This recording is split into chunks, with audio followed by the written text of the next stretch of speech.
the dancing. There it is. It was almost not on time there.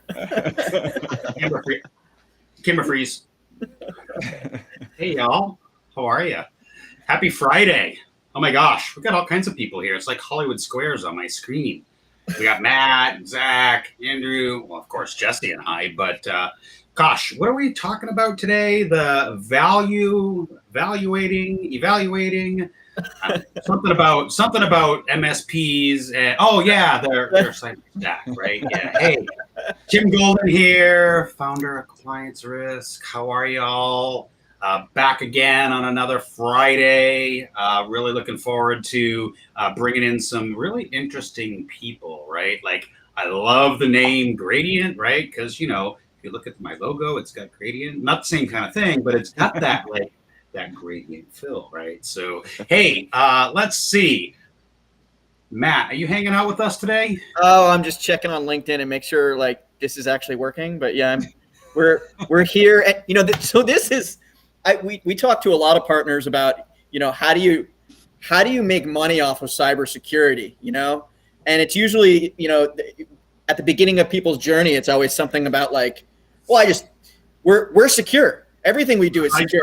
I sell them phishing training. and you know, but then they get from their customers, well, the customer doesn't want to pay for security, you know, and there's a whole evolution of understanding how to take their practices and processes and all the toolkits and turning them into a revenue space that's you know, it's a tough challenge. We're actually supposed to make money off this stuff. I mean, come on, really? I don't have any numbers on average tools, but I've heard people say 30 tools, 50 tools. I ask partners how many tools they're using, you know, and what do you guys hear? Tim, what are the numbers you heard? Yeah, I mean, we hear that 40 to 50 range, but let me ask you this. Mm-hmm. How many tools does a carpenter have in his van? Right. Those. How many tools does a plumber have in his belt? Right. So, but I think us here, as we continue to do this stuff, I think it's about finding the optimal way of utilizing the tools in our tool belt to make us efficient and make money and do all that fun stuff, right? And we're going to get into that a little bit about, you know, with Andrew and Zach about how that can work here in a minute. But let's just take a second and think. If I'm a carpenter, and you hear me say this all the time, right? So you compare me to the Amish carpenter, right? Like, you give me the table saw, the band saw, the skill saw, all the awesome tools, right? And I will mess up every single birdhouse. You give the Amish carpenter a rock, and he'll come back with a Taj Mahal, right? It's all about, at least for me anyways, the right tool for the right job in the right person's hands, right? And as we talk about some of this stuff today, we're going to figure out how these things can all play together nicely, right? Because you know me, I'm going to use the sander to try to cut the tree down. I might take me a couple of years with, you know, 30 grit sandpaper, but I will get through that tree. So we love tenacity for sure. Yeah. Tim Golden, Compliance Risk. Matt, who are you? And then we'll keep moving on. Yeah, Fort Mesa, we help customers own their clients' cybersecurity roadmap with vulnerability management and GRC tooling. Nice. Jesse, always good to have you back. How's them chickens today? Yeah, chickens are doing good. I was actually out in the garden on my lunch break, pounding some T-posts in to get the lattice work done. Anyways, so what I do, other than garden, is help MSPs build, repair, and scale their cyber programs for profit. Awesome. Love it. Andrew, welcome aboard. Enjoy our Friday afternoon with a little bit of banter. How are you, my friend? I'm good. Thank you for having me. Tell me a little bit about who you are, what you do, why you're here. So Andrew McKeage with Gradient MSP. If you haven't heard of Gradient, I'm sure you'll learn all about us here in the next half hour, 45 or so. I'm with the sales department, so I'm our director of sales over here, but been in the channel for a number of years through multiple different avenues, everywhere from, you know, some of the big guys with Enable down to Passportal back in the day, all sorts of good stuff. So nice. Excited to be here.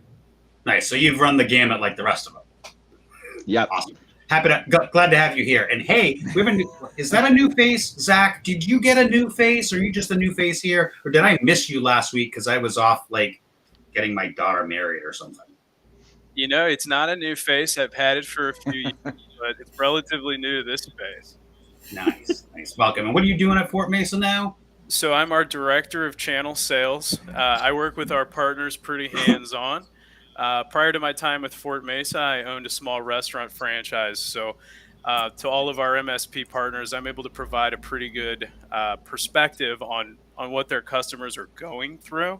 And what their level of understanding is with the values of their toolkit that they're able to provide. So I work pretty hand in hand with our MSP partners to really drive home something that's going to work for everybody. And it's been a good time so far. So you can be our go-to recommendation for great food and great apps and probably some good beers on tap, right? Since you have that restaurant background, or absolutely, I can probably also help you understand how to connect with people who maybe don't have a technical background or maybe struggle with learning and development. So Zach, you were.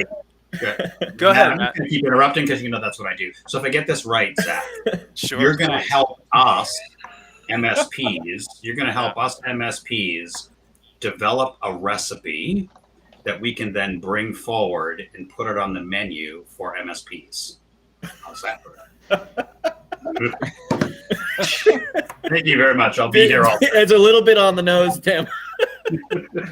but it, in reality, I mean, Zach, you were working with MSPs when you were doing regional branch management, right? But the reality was that I hired a number of MSPs as a small business owner. There were elements of my business that, as a small business owner, I have a background in HR and understanding of compliance, but I don't necessarily have that same time to provide to it to make sure that my business is secure, right? My specialty is in people development. My specialty is in operations. My specialty is in team building, right?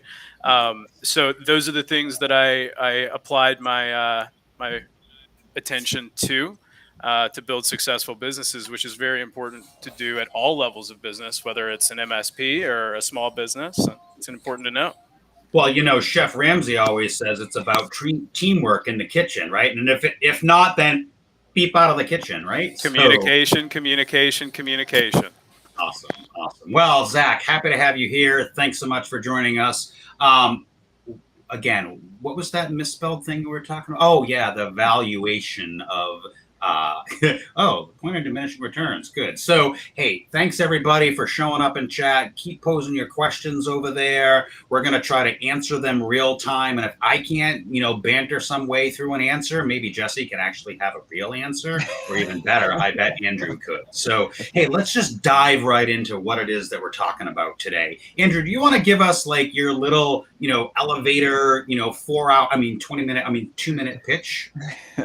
Yeah. So for those who haven't heard of Gradient MSP before, Gradient was founded out of the space. So our founder, Colin Knox, some of you may have heard of him, had his own MSP, grew that to about $4 million.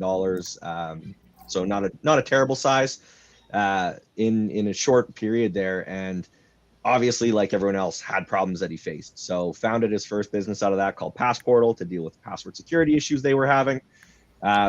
Passportal then was acquired by SolarWinds, now Enable, and after that, kind of went back to the drawing board, and still having enough connections and a lot of friends in the space, went back to the same problem that he faced with integrations and billing, right? And typically speaking, when we're talking about having your tool stack, most MSPs are going to try and find things that play nice together, right? If you're a ConnectWise shop, you're going to try and stay a little bit in the ConnectWise environment. Kaseya, Datto, on and on. But sometimes you want to shop best in breed. You might have a specific vertical that a tool really fits that you work with. And maybe that doesn't play so nice, right? So we really did want to find a way to truly have that open ecosystem. And Gradient was originally founded as essentially an integration hub. Now, the lowest hanging fruit for us was the billing side of things, right? So how do we find a way to ensure that you are appropriately billing out what you're actually paying for from your vendors? Like Charles mentioned earlier, there is a point of diminishing returns in the number of tools that you can actually keep track of. That has never been truer. Anyone who's been to a show, you are always going to find the newest, shiniest mousetrap, and typically people go home with it and they throw it at their techs and go, perfect, figure it out. And, you're going to find some success with that, but ultimately, it's about taking those tools and not just providing a good service, but I'm pretty sure everyone here isn't a volunteer. And at some point, everyone wants to make some money and keep the doors open and hopefully some profit on top of that. So, that's really what Gradient tries to do, is we help you to understand in a really simple fashion, what am I billing out of my PSA right now? What am I actually invoicing my clients for? What am I consuming from my vendors? Do these numbers match up? Am I paying a ton for shelfware? Am I underbilling my customers? Do I have someone that maybe I offered a proof of concept to 3 months ago and I forgot to bill them? And now we've all of a sudden been just offering this service for free. Not that that's ever happened to anyone, but if you've ever worked in an MSP, I'm sure there's a handful of people behind the camera right now doing one of these. So a number of things that we try to do to help bring some visibility and some clarity into that, while automating it as much as possible as well. So stay up here for a second. I'm going to ask like a couple of questions, right? What's with the swan behind you? First off, it's a flamingo. So if you head over over my birds, that's why we have Jesse. Jesse's our resident farmer. That's good. That's good. So if you head over to our website, or if you go into our actual customer portal, we do have a spokesbird. His name is Phil, the flamingo. So every business in the channel needs to have some degree of a mascot. A flamingo seemed to make sense for us. They're a flock bird. We're all about bringing everyone together. So it worked out really well, and Clippy was already taken, so we got to go with the next best thing. That's right? funny. We were talking about anyway. Go ahead, Matt. Yeah, I was just gonna. I've been logging into Gradient over and over, and I that bird on the login screen, it just like changes my mood. That's awesome because I'll relate this, right? Because I've been talking about having a mascot and having so I went down the whole Zodiac thing, and then I went down the whole I would love to know your Zodiac. I went through all of these different things to try to figure out what would be my ideal for compliance risk, what would be my ideal mascot, and then it dawned on me we are a dog family, we are a boxer dog family, we have had boxers for our entire lives, and I'm like, duh, why didn't I actually think of that to begin with? Because boxers, their traits really align with what we're doing, right? They're respective, they're follow commands really well, they're guard dog, all of these things. I'm like, duh, okay, it's the boxer, right? So I love the fact that you have the flamingo. One more question. Where are you from? Because I'm picking up a little bit of an accent. Do you want me to tell you where I think you're from before you? I want you to for sure. I would love a guess. Yeah, go for it. I think you have some Canadian in you. I hear a little bit of that Canuck in there, right? So, and I can say that because my family's all from Canada, so I think I can relate to that. So, what do you think, No doubt about it. Oh yeah, so we're right there, my friend. Right? So yeah, I like that. Yeah, So no, I'm from Calgary, out in Western Canada here. So nice. Yeah, I instantly picked that up. Hey, we're kin, right? So I'm on the other side, but anyway. So hey, Andrews, we're so glad to have you. We want to learn a little bit more about what the stuff Gradient is. You mentioned the whole idea of integrations and billing, and wow, there's a lot to unpack there. So why don't you just pull us up? Let's see what we have in here for first chat questions. Well, I got something to say about this one here, which we pulled up a second ago. What I tell my MSP partners, even if they could bill for 30 different tools, the customers don't necessarily want to see a 2-page SKU list, on every bill. And so, as MSPs move towards bundling around the value they're delivering, and the tool sets are a key part of that, I think that taking the tools and creating keystones, right, in your tool suite, right? If you're pulling out that pipe wrench, right, you're probably plumbing at the moment, right?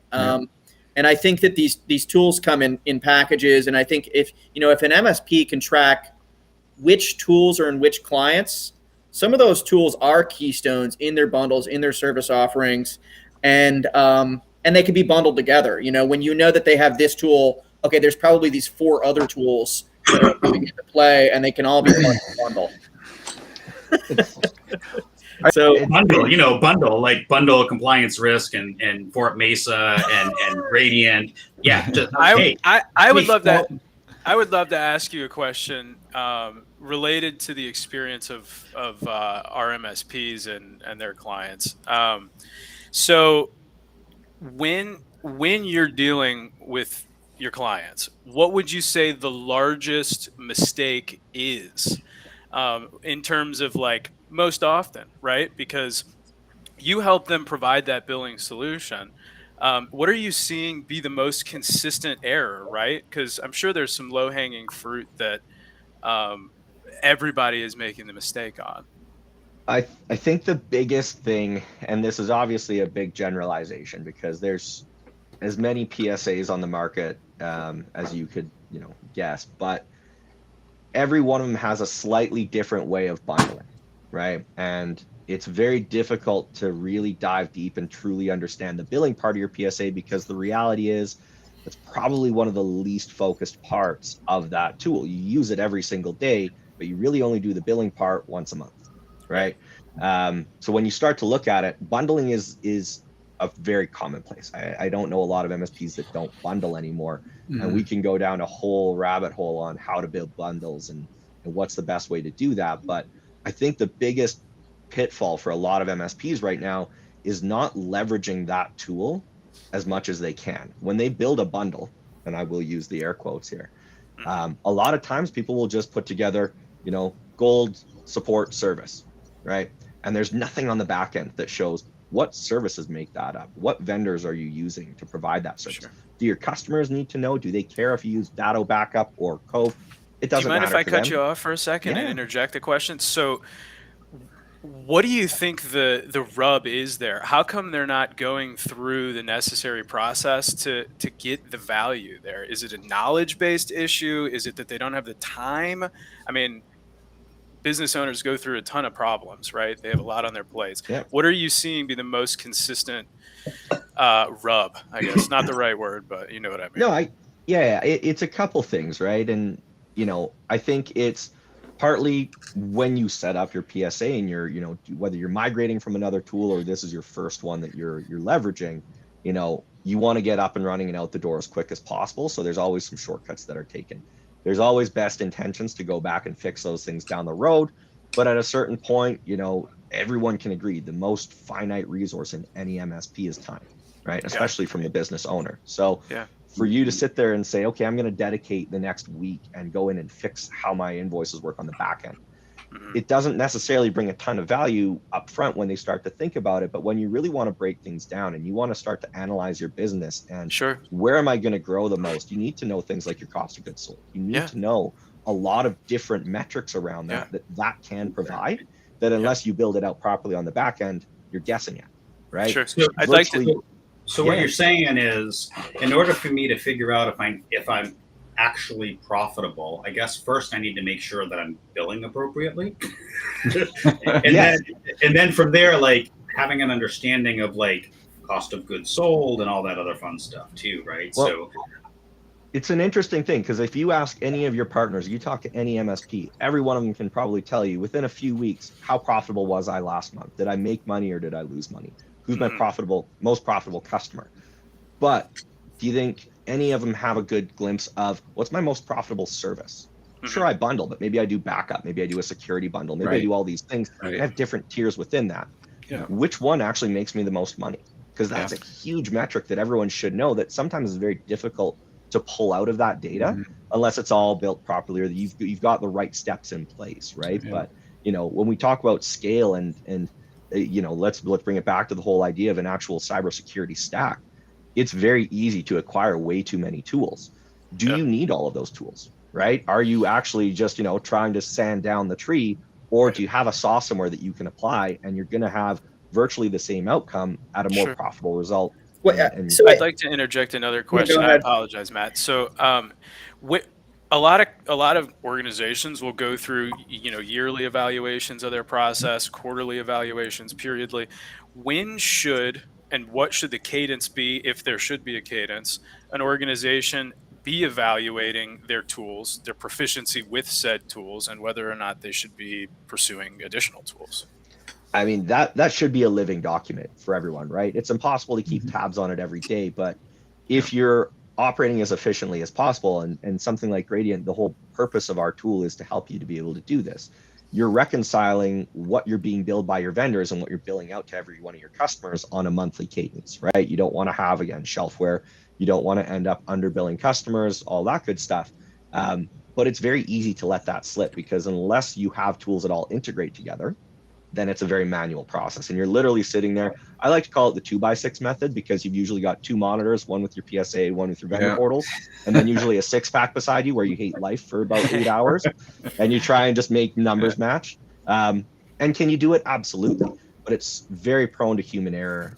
It's not efficient. And, typically you're going to try and tackle the ones that you see as the biggest risk, right? And then some of the other ones may fall by the wayside. So going through and doing that on a monthly basis is the ideal way to do it. Can every business do it, or does every business do it? No.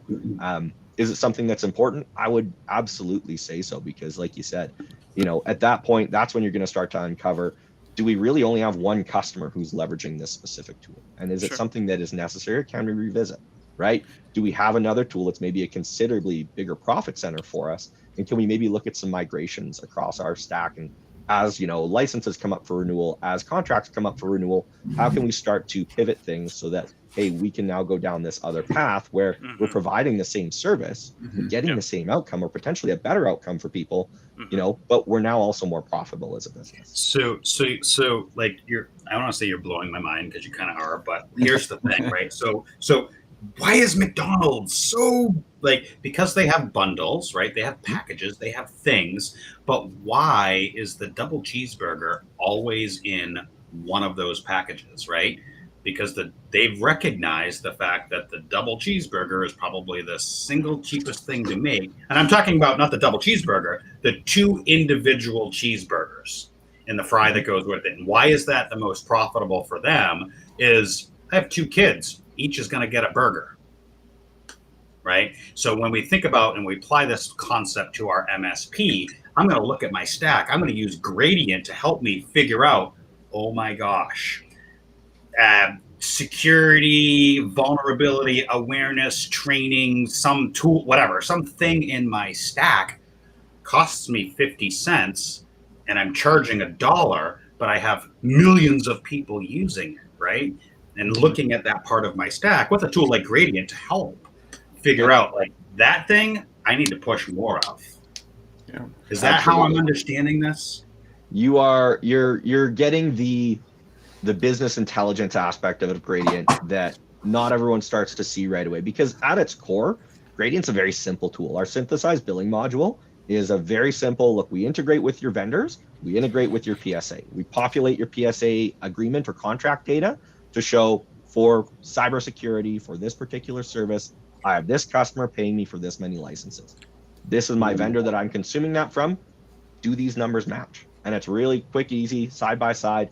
Hey, they added 3 licenses in the portal last month. Someone forgot to update the contract. Before we send that out, maybe let's bill them for the right number that we're paying for, right? So now you can one button, you can bulk approve. You want to update 500 contracts in 2 button clicks, you can do that, right? Instead of going through one by one. But the bigger piece to this is starting to really understand, hey, where is my business actually seeing success, right? And that's exactly right. When we start to dig in and we go, I'm pretty sure, because bundling is everyone uses bundling as a very broad term. And I like to say it's the same thing when someone asks, hey, do you guys have an integration? Maybe, but integration's, again, a very broad term. Do you want a billing integration, provisioning? How do you want this to actually work? So, when we talk about bundling, can you build a one-size-fits-all bundle that's a single line item on your invoice? Sure. It's very simple. Customers like it because it's easy to understand. The reason we don't list out all 200 services is no one wants to look at that, and people are going to start to pick these apart, right? Yeah, and we do that under our MSP too. You get one line item. And there's sort of categorically stuff in there, like, and more importantly, these are the, like, anything that isn't in this description is not covered, right? So that's a Brad Gross, legal, Pete, whatever. But in, like, we have one line item, but I want to know, is my policy governance making more money than my security awareness training? I don't know, right? So, well, are you leaving yourself open for potential displacement by another MSP? If you have a single line item, do they really know all the services that you're offering, right? You want to find that balance between, I want a simple invoice, but I want to show, because we all know the best problem or the worst problem as an MSP is if everything's working perfectly, you shouldn't hear from your customers all that often. But the inverse to that is if they're not hearing from you, how do they see the value that you're providing behind the scenes, right? Right, so right. And being able like to list that out. When we do our invoicing, we'll have categories of stuff: backup, email filtering, training. Like, we'll have, like, here's the list of categories, not per line item price, but it's line item of categories of things, and then the price at the bottom. So they can quickly look and be like, oh, we're getting all of that stuff. And they know they're getting that value, that benefit, that stuff. But to tie it back into Gradient, for example, you're going to help me make sure that each of the things in that category that tie to a contract or tie to a tool is being billed appropriately. Yeah, well, that's exactly it. So I'm just, as you guys are talking, I'm recalling a situation that I hear about once a week, which is I'm talking to a partner, and the reason they're talking to us is they're reevaluating their business profitability and their business strategy because they were going one direction for a while. And maybe market forces have been pulling at them for a little while. And where they really get motivated is when, all of a sudden I'm in the red this month, right? And that may have been 12 months coming or 3 years coming, right? And all of a sudden, all of that strategy stuff that was a distant, like, nice to have thought, right, becomes, wow, I really need to analyze things. And I'm talking to them while they're having this experience of, okay, I need to go in the direction of more compliance, more security is oftentimes one of the things they realize. But the other thing they're realizing at the same time is, well, I also need to study the profitability of every single account, right? And that's what leads them towards maybe more bundling, maybe more service, maybe less products. They're thinking about all these things, but I'm talking to them during this time, right? And they say, I don't even, I've got 47 customers, and I know that there's these 3 really good accounts, and I know that there's these 3 really annoying accounts I should probably fire, right? But then they've got, the other 40 accounts in the middle, and they don't know which ones are profitable and which ones aren't. And it sounds like having this granular billing data, at the account level, even if it's not being used to drive bundles, can actually drive the overall strategy, right? When you're even trying to decide what services should I be delivering. And that even if you're not billing these things out to the customer, having that granular level of data is pretty critical at that moment where the MSP is looking to really strategize around operational changes. And so that's, it sounds like I got another recommendation on my list for at least once a week. And it's like funny because you hit the nail on the head. Like, you need to know which one is most profitable and where do we dedicate our time and our focus. But the other side to that is, okay, now we know. Now are we actually delivering that, right? Are we accurately billing? Because the scariest thing for a lot of MSPs is if you don't go through a proper audit process on your invoices on a monthly or quarterly basis, you're just kind of checking off the high risk or the high level ones. If you sit there and ask yourself the question, if your customers went through an audit of your invoices, is that something you'd be comfortable with them doing? And hopefully that's the case. But if that's something that gives you any pause, there's got to be a time where you take a step back and, okay, we need to reevaluate some of the administrative pieces that we're doing here, and where can we add some efficiencies and be a little bit better, right?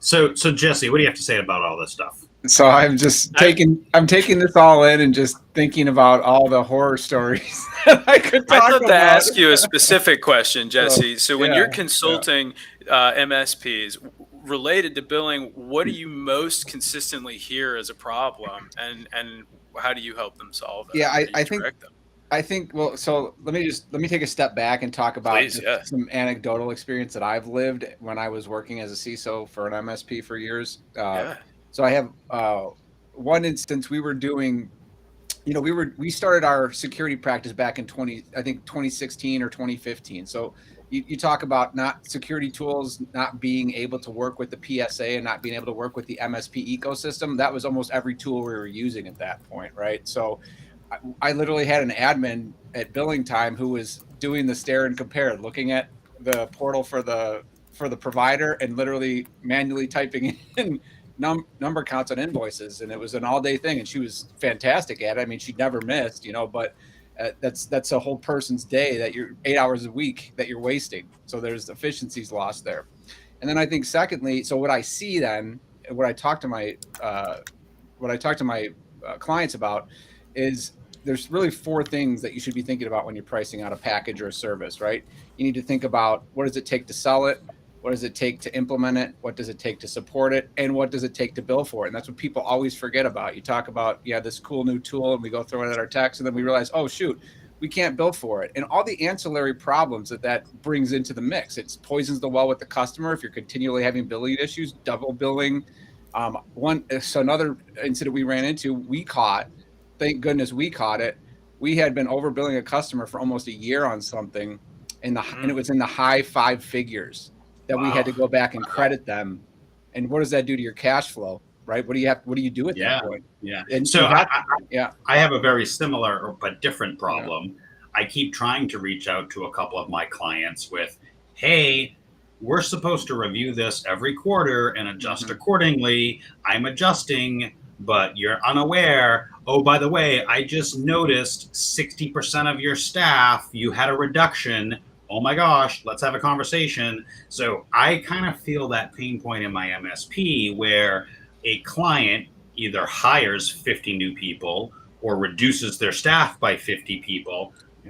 Then we're not informed. We just see more, it's a co-managed. Oh, more things show up or less things disappear. And we're like, what? Yeah.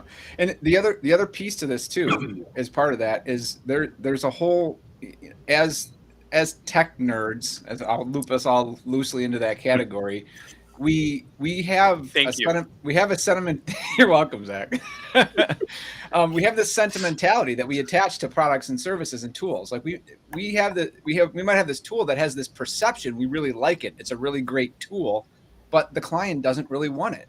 And so we're selling it to 2 or 3 of our clients. We're like, oh yeah, this tool is awesome. I always have a great time working on this tool, but we're not looking at the numbers and saying this tool is not profitable. We need to get rid of this service. And this is what again, with my clients, I say, you're selling to 3 clients, get rid of it. It's not profitable for you. And you might lose something, you might lose a client, but what are you saving on the back end? So again, having some really good KPIs and metrics around that is super helpful when you're going through this. Yeah. We have a couple of tools in our stack that, do what they're supposed to do, which basically, we don't hear, I don't know, I'll pick something out of my butt. We have a tool called Puppy, right? And that Puppy, monitors this thing. And as long as nothing's happening, Puppy never barks, right? And so then I'm looking at it do I care about the puppy that never barks, or I never get anything from that tool telling me that something's going on or not going on? Yeah. Is that tool profitable? Do I keep it in my stack? Do I replace it? Is it feature parity? So as I start to think about this in my MSP, I start to think about, like you said, is the tool helpful? Is it filling a gap? Is it profitable at the end of the day? And if I look at the Puppy tool, right, it's probably not profitable, even though it's cute, right? Well, and it's hard to differentiate because it's easy to look at the hard costs of your business. What am I actually paying for this tool? What am I charging for this tool? Right. The soft costs are the trickier one to pin down, right? Yep. And it takes some good business practices to be able to do that. Pause and tell us, who may not know what a soft cost is. Tell us what a soft cost is. Fair enough. So your soft cost is your time that goes into it. How many hours is someone spending managing it? How, You said it perfectly, Jesse. You got one person who's spending 8 hours of their day reconciling all your different services. How much are you paying that person? They're making $50 an hour. You're sinking $400 a week if they're doing it, on the 1 week into that practice, right? That's your soft cost. That's the stuff that if you can take that, it's and going you can out the door in down, line items that you don't realize you can't attribute to it, but it's going out the door. Right. And it's efficiencies. And I mean, in this space, we are all suckers for automation, and we want to automate as much as possible. Yeah, headache is a soft cost. Yeah. Headache is, and there's a fine line, I think, that we all need to try and make sure that we walk between too much automation and control of your business, because especially billing, ultimately, that is, what am I charging my customers? Like you said, Jesse, if you're overbilling by 5 figures, that can cost you that customer the second they see it, and there's no conversation you're having that's bringing them back. I've seen an unfortunate number of times where the inverse is true, where someone comes in and they're a new Gradient partner, and they go through and they do their first reconciliation cycle, and their accounting team starts to place bets on how many thousands of dollars under billing are they on each individual customer. That they've been bleeding that they didn't need to be. That their customers didn't realize that they were getting that back on. Like, it's not like it's a coupon where they come in and they're like, oh man, I got it for cheaper this time around. Yeah. It's coming out month after month with no communication back that it's less than what it's supposed to be. They think they're paying what was agreed upon, and it's literally it's cancer in the business, and you don't know it's there. Even worse, your customer probably knows that they're underpaying you, but who's going to call you and tell you to charge them more? Right. One way or the other, surely. Right. If you're underbilling someone, you can't go back 6 months and ask for that lost revenue that you left. And you shouldn't expect. You almost shouldn't. Well, you can expect, but you might not expect to do that on your own mistake, right? Exactly. It's a tough position to stand on for somebody that you're trying to have a good relationship with, to say, hey, look, my error, and now you've got to come out of pocket on cash flow that may or may not be available. We don't know what what the situation is with your clients. And we know how important relationship management is when it comes to your clients. Yeah, I think ultimately the biggest thing that is important to keep in mind when it comes to billing is that there is such a thing as too much automation, and ultimately having some degree of checks and balances in place to ensure accuracy is probably more important than automating every single piece that can be. Yeah. Another big thing we run into, in that vein of that conversation, at least, and I'll polarize some people with this comment, but I think you should be billing your cyber services and your MSP services separately. Help carve out budget, helps do a range of different things, helps differentiate in the customer's mind. We're not talking about that today, so I'll duck as people virtually throw things at me because they don't agree with me. But all that to say is that it's a lot of MSPs don't have a good grasp on what their profitability of their cyber offering is, and so because they're making money, they think everything's fine, but they are really lacking efficiencies in their cyber business. And they think it's fine because they're still making money. But if you start separating it and you actually look at that, all of a sudden you realize their cyber business is just kind of towing that line of being profitable one month, not profitable the next, and the IT and project business is carrying it a little bit. And how do you fix that if you don't know? You need to diagnose the problem. So once you've got the problem diagnosed, then you can go in and build the efficiencies and focus and do some of those things we were talking about, lift and shift different offerings, automate and fix those problems. But if you don't fix them, it's there beneath the surface for, like you said, 12 to 18 months, and all of a sudden you're in the red and we're scrambling to figure out why. So good stuff. Well, unfortunately, we only have Tim for just part of the time today, but we want to give him a little bit of a platform to talk about compliance risk .io before he goes and say his goodbyes, because we love having him on. So go ahead. Wait. Yeah. So, hey, thanks for that. Tim Golden, founder of Compliance Risk. You've seen me here week after week. Starting next week, we'll be doing Bring something. in the energy. Yeah. So starting next week, we'll be doing something a little differently. Just follow me on LinkedIn. We can catch up there. I'm off to pitch. Whoa, what is this? So for those of you that haven't been following the ConnectWise Pitch It program, Fort Mesa's part of that. We're part of that. Think of like Shark Tank, but for SaaS companies like us, right? And so, since it's supposed to be, as Sean Lardo always says, competition, vote for me, not for Matt. Kidding. Like, we are all in this together, right? The whole concept and the whole idea around the Pitch It stuff is to getting emerging vendors like us into the space to help MSPs know a little bit about what we're doing, right? Yeah, Sean wants us to kind of banter back and forth and make it a competition. But the reality is, working together with partners like Fort Mesa, building these integrations together, like the ecosystem is really what I'm seeing as part of the value here, right? I wouldn't have met Fort Mesa if it wasn't for Pitch It last cohort, where we kind of brought each other together and built out some of this stuff. So yeah, I gotta bounce. I gotta go do my, Pitch It thing, which I'm very excited about. So, follow when this one is over, go to my LinkedIn and follow me over there so you can see what I'm talking about over there. Well, and give a quick compliancerisk.io. Give a little bit of love to what you guys do for anybody who maybe doesn't know already. Yeah, so obviously we've always wanted to keep this kind of vendor neutral and vendor agnostic, especially from the hosts, Matt, myself, and Jesse. But thanks. I'll give a little my 2-minute elevator pitch. Compliance Risk is the only governance as a service platform specifically for MSPs.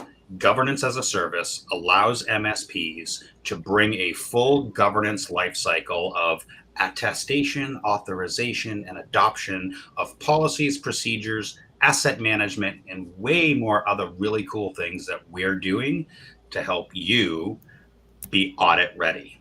Compliance Risk keeps your risk in check by getting you compliance ready. All right. Well, Tim, thank you so much. It's been amazing. Good luck, and we look forward to continuing working with you. Do I do my dance on the way out? Oh, yeah. Do I do my dance on the way out? You got to tell us also your zodiac sign on your way out. I don't know my zodiac sign. I'm born in July. My birthday's next week. So if my birthday is next week, I guess that makes me a Cancer. Great. Right? That's a good one. Is that the zodiac thing you're talking about? I don't know. Whatever. I don't follow that. Anyways. Tim Golden, Compliance Risk, and Vital Tech Services, our MSP. Like, follow, share, whatever, all that fun stuff. So, Matt, Thank you so much for having me. Jesse, we'll catch you on the flip side. Andrew, excited to see what's in store with Gradient, and Zach, thanks for keeping me on time and on track. Oh yeah, man, appreciate you. Thank you, sir. Thanks, Tim. Alrighty. Before we circle back here, sure. We got at least one off-topic question. Should we do a little Q&A? Yeah, sure. Let's take one. Yeah. All right. So we got Michael here.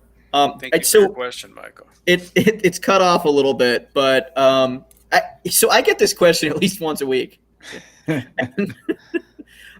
you guys get this question at least once a week? Oh yeah. Maybe I'll give Jesse the first swipe on this. So the first part, biggest question is how are security services leveraging AI to keep track of the criminals? So there are some products, endpoint products specifically, that have been doing this for some time, but it wasn't the hot topic, so you didn't hear about it. AEP and next-gen EDR tools have been doing processor level detection for ransomware. So that's one way that they can do it. They use AI to see the bytes and bits being written into the machine code at the processor level, and can detect if ransomware is being detonated on a computer and stop it. So that's one example of something that could use AI to detect criminals. And then how do you position your business to manage a lot of security product stacks, but rather focus on the threats? This is a great question. It's a balancing act. It's tough. I think it requires continuous management and monitoring on the product and ops side. So doing some of what I'll segue in here, doing some of what Gradient can offer to you to start seeing if your products are profitable, to start seeing what you're billing. But also that's one piece to the puzzle. I think the second piece is you have to have an ops program that actually reviews those things. So I think it's ops management and it's automation, a good blend of it there. Yeah, and I think I've got basically the same thoughts here, which is operations matter, people and process matters around this stuff. The AI thing, first of all, anyone that's sticking AI like in their byline for their like threat detection product right now, as far as I'm concerned, they're all snake oil. That said, okay, the other side of that coin is every good endpoint protection product right now is using AI in some way, and the absolute best ones, they don't make a thing of it. They don't talk about it. It's a piece of their value operation, right next to signature-based definitions for finding IOCs, and right next to people and process actual threat analysts. So it's one tool you have in your box, but I would say AI is, while it's largely made some automated tasks a little bit simpler and more accurate, basing any type of threat management around AI is, we're not in that decade yet, and I don't know when we're going to be in that decade, but we're not there now. One thought on this as you were talking that popped up, we talk about operations. I think a pragmatic thing that I'd like to try, I haven't done this yet, but I think there's some legs on this, is now that Azure Playground, ChatGPT Playground, you can run it against your own data sets. I've had the thought, I would really like to see someone do this, and maybe there's some people doing this already smarter than me, that are, when a ticket gets closed, upload that into an Azure Blob data lake and start running ChatGPT against, and that helps some of your ops processes. So you can then go ask it questions. So instead of you having to go in and pull reports and look at reports, you can start asking questions like, hey, what are you seeing a lot of repetitive tickets on, ChatGPT? And that can start bubbling those things up to the surface for you to kind of shortcut looking at where there could be problems in your ops and managing tool stacks that are problematic. So I see that as one benefit of AI that we haven't taken advantage of yet. Let it do the data analysis for you. You know what you want the answer to, but then you don't have to spend the time sorting. Doing kind of the long tail stuff, right? Bringing interesting things to you to look at, so it shortens your cycles. I think that's where AI is really good. I want to tackle the second one too. I have a specific thought about it, if you don't mind me diving in. I'm sorry to cut you off, but I'm excited about it. And I want to cut it off just at the first part of the second one. How do you position your business to manage a lot of security product stacks? And I think, we always want to put the cart before the horse, and we want to have all the tools. And we alluded at the beginning of the webinar that a plumber has a lot of tools, and a carpenter is going to have a lot of tools. And I think that what makes the tool valuable isn't the tool itself, but it's the understanding and the knowledge that you have around the tool. To everybody's point in the beginning, if I've never used a hammer and then I need to use a hammer, while that one's simple and you might be able to figure it out, some people won't be able to figure out. And if you amass a spend, and if you amass a bunch of tools that don't ultimately either have value backing by knowledge, you're not really doing anything, right? You just have a lot of things. So if you want to start to be able to manage a lot of security products, you need to start with, well, what do I have on my plate right now? How good am I at it? And then where do I want to go from there? Right. And if you can answer those questions, now you have a roadmap for yourself. Well, and so my comment is really the next step of that, of where do you go, right? And the competency needs to come first. So I'm going to use our tool as an example. One of the things we do is vulnerability management, right? There's a lot of vulnerability management products out there, but the value is not that we're finding vulnerabilities on systems. The value is when you take that tool and you package it up into an SLA for your customer, right? And that makes you focused on threats. It makes you focused on risk. And then you tell your customer, look, I'm going to intervene, this much, right? You bought this much security and you're going to get it from me, right? Mm-hmm. And you use the tools to meet that risk-based SLA. And so, there's other tools, other value lines that an MSP needs to deliver. But I think the trick to focus on risks and threat rather than security products is to create human service levels around it, and to pair that up with the products. If all you're doing is lifting and shifting SKUs, you may as well be a VAR, right? A value-added reseller. When you say human, I'm going to butcher the verbatim here, but explain to people what you mean when you say human level, right? Because, and I'd like to talk about it a little bit after you explain it. Well, so I think Jesse could probably speak more to the economics than I can, but you don't make much by reselling other people's products, right? You make a little bit of money that way. Right.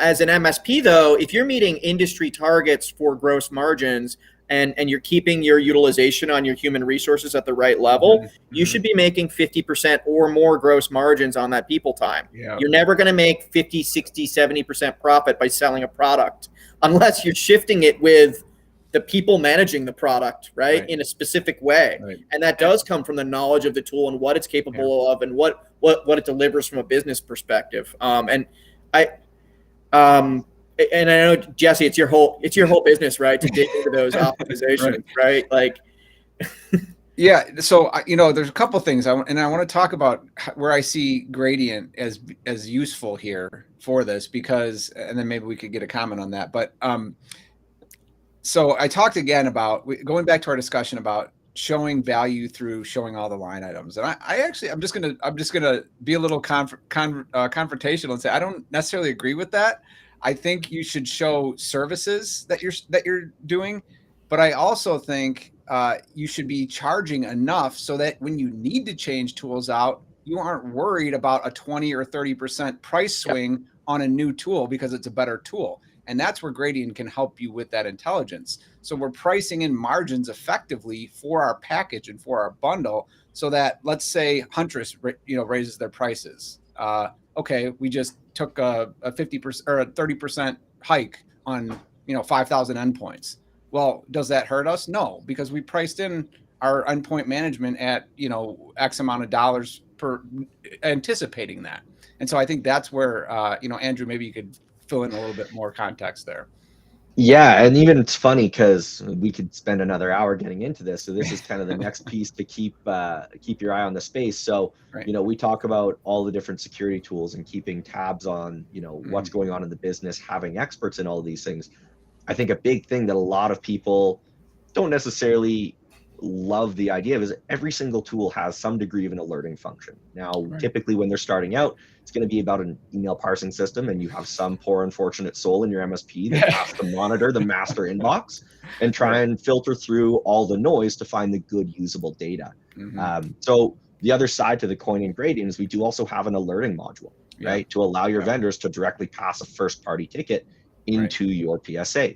And the important thing there is, you want that single source of truth. Everyone talks about a single pane of glass, and that's probably going to be your most efficient way to continue to manage all of these different tools, is if everything that is important to your endpoints, and from a security alerting, backup, you name it, goes to that single source of truth, your single pane of glass. But now you're at a point of, okay, now I'm shopping for my stack. Do I buy what's best in breed, or do I buy something that integrates with my tool stack? Right. And that's the other piece, to keep an eye on the space. If you haven't followed Gradient on LinkedIn yet, jump on there. But yeah, keep an eye on the space, because we do have the alerting module today, and there's some exciting stuff coming down the pipe. Yeah. Well, and actually actionable data alerts.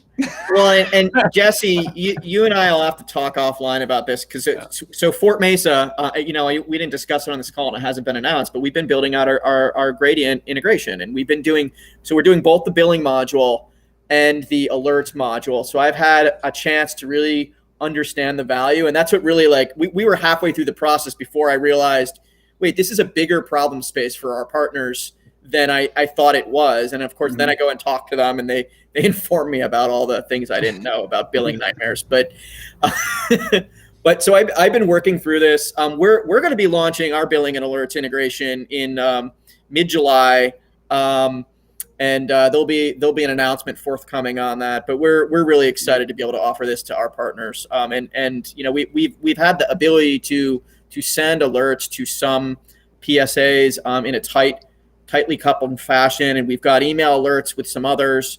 But really, the Gradient integration allows a really tight, universal cross-mapping that it really just makes the targeting, the alerts, the actionable alerts to the correct customer queue, really at an optimized next level fashion. So that's exciting for us. It's awesome. Yeah, we're super excited to have that partnership take off here. And said we weren't going to spill all the beans, but yeah, everyone can follow Fortnite, follow Gradient. There's going to be some exciting stuff here in the next few weeks.